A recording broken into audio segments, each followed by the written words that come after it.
everybody, this is Dave Takis, and I'm up with my new show that I got called Update. I'm doing shows about just people, places, events, historical things that I find interesting, and maybe like a little bit of true crime stuff thrown in there. And my first show tonight is about Babyface Nelson. So, Babyface Nelson was actually born Lester Gillis on December 6, 1908, in Chicago. And he grew up in a pretty rough neighborhood area, and he was a smaller kid back then, so he got beat up and bullied by the other kids in the neighborhood, and he pretty much grew up as kind of like a spoiled brat. His parents spoiled him. And his first known crime was about 1920, 21, when he was 12 years old. He got arrested for stealing a car, and around that time he started turning the tables on the kids that had had been bullying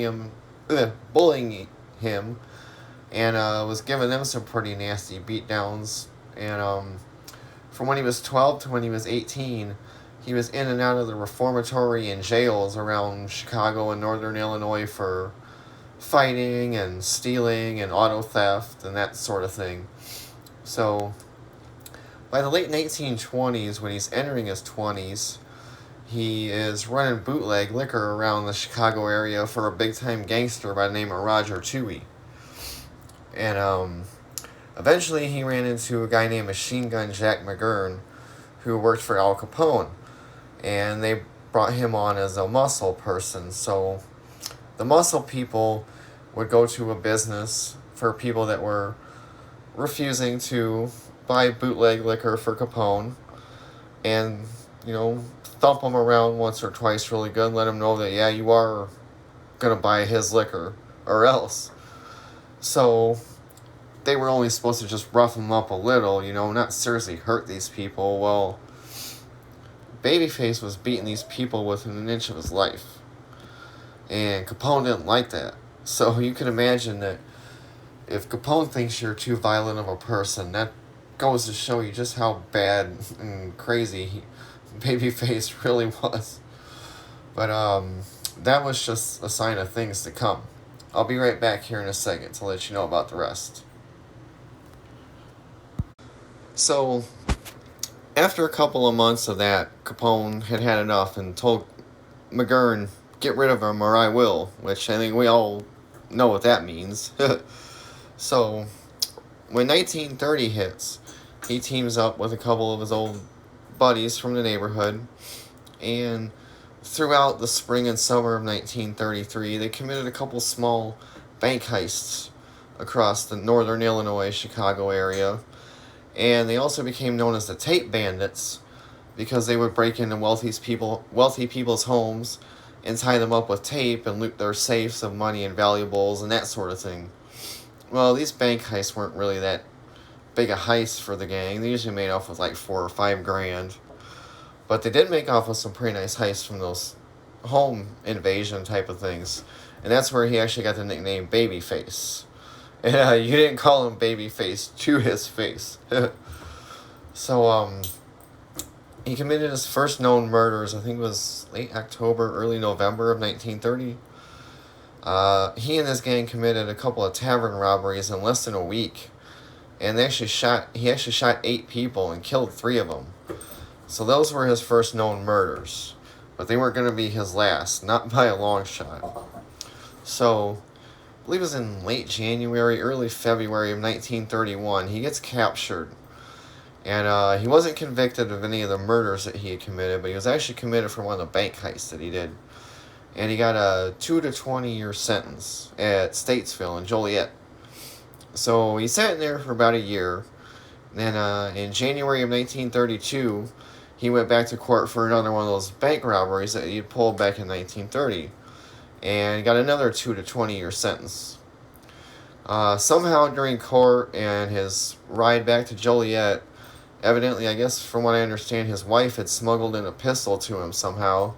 And he used that to escape from custody on his way back to prison. So, immediately upon doing that, he and his wife and kids flee west out to Reno, Nevada. And between there and Fresno, California, they were working for other gangsters, Capone type people out in those areas for the next 15 months. And he worked primarily as a hitman. And while he was out there in that 15-month period, I would have to guess I would say he killed at least probably 7 people out there. So that brought his total right there to, I think, about 10 people in less than 2 years. And while he was also out in Reno, he met some members of the famous Barker Karpus robbery gang, and they introduced him to some big time and up and coming bank robbers that were staying in northern Indiana. Long Beach was up by Michigan City along the lakeshore. So in about April or May of 1933, he comes back here and he moves to Long Beach and teams up with some of those guys. Now originally he wanted to team up with Dillinger, but Dillinger didn't want anything to do with him. He knew his reputation, knew that he was nuts, and he just didn't want anything to do with him.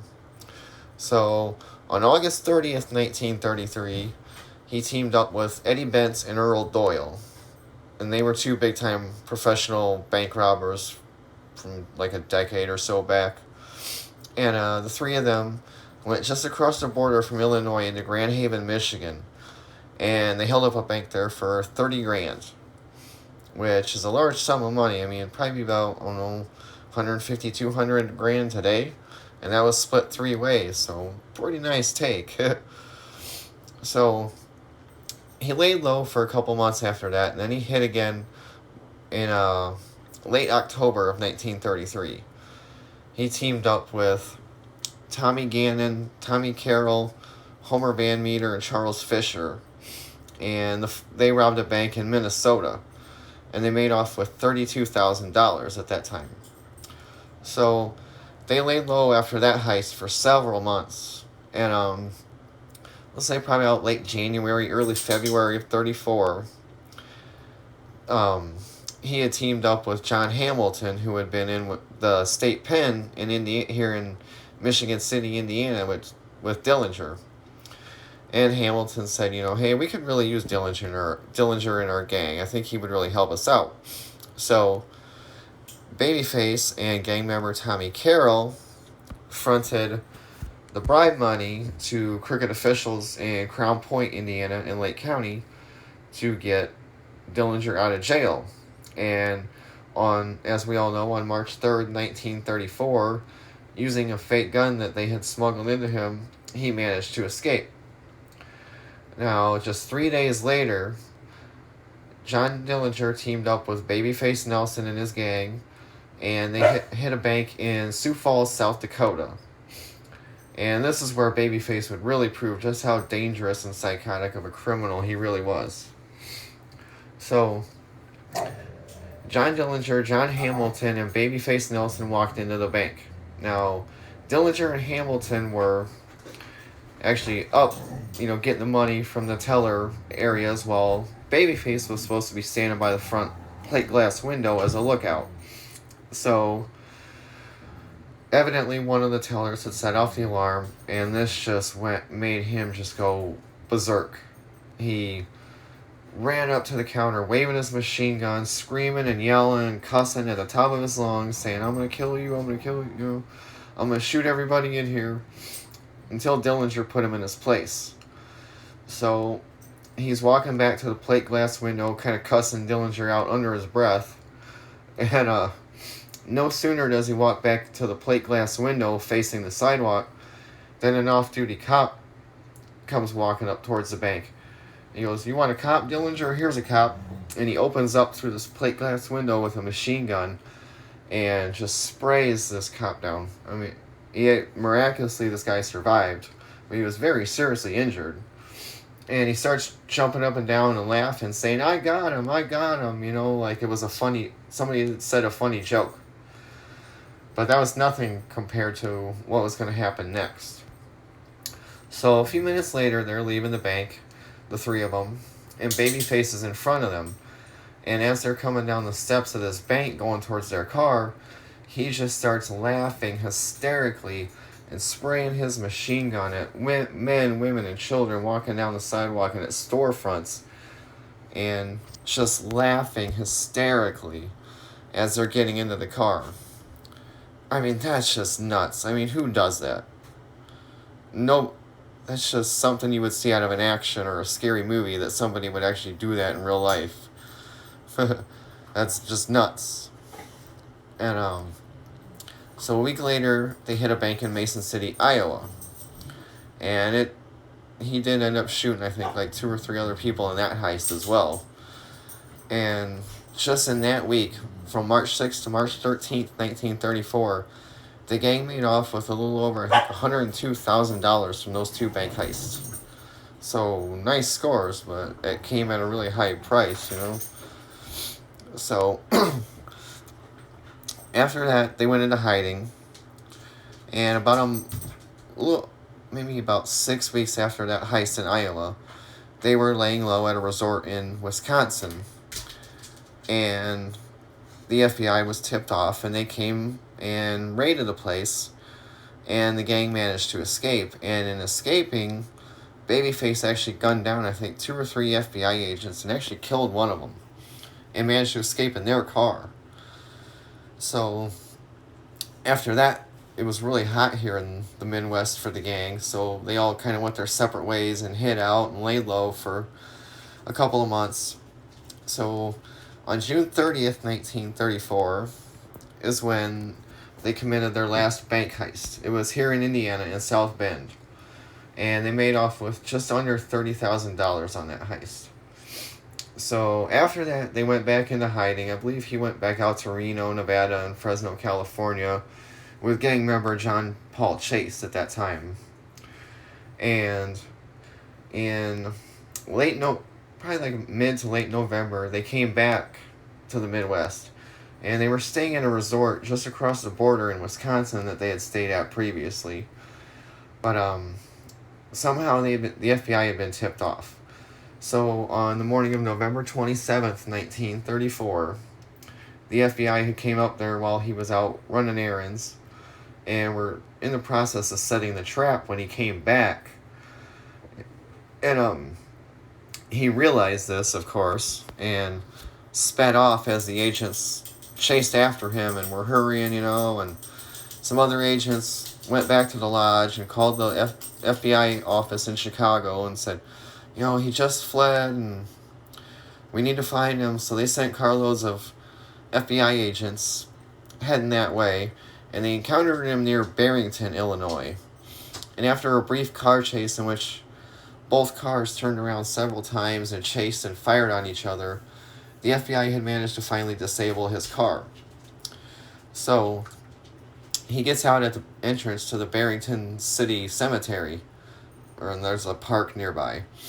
And he got in a gun. He just walked right out of the car and said, "All right, you SOBs, you asked for it," and just opened up and got in a gunfight with these 2 FBI agents. And he mortally wounded them at the same time that they mortally wounded him.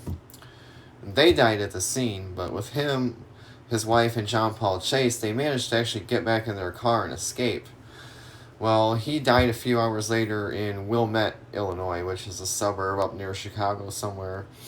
And he was found the next morning on November 28th, 1934. He was probably, I think, about 9 or 10 days away from his 26th birthday. And throughout his career from 1930 to 1934, if I had to guess, I would say he probably killed at least 20 people and maybe as many as 30. Because he was a hitman out west several times. So that is the career of the infamous George, aka Babyface Nelson. I hope you guys enjoyed this video, and I will be coming back next time to talk about John Dillinger. Thank you guys. Good night.